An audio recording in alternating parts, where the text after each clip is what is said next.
In a quiet little village nestled between green hills, lived an old farmer named Hari.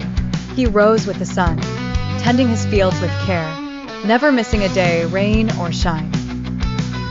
His crops fed the village, his smile warmed hearts. One year, the rains didn't come. The soil cracked, hope faded. Still, Hari planted seeds. Why? The villagers asked.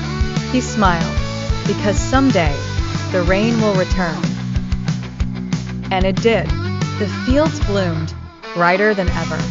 Hari's faith had fed more than stomachs. It had nourished the village's spirit. To this day, they say, hope grows where Hari once walked.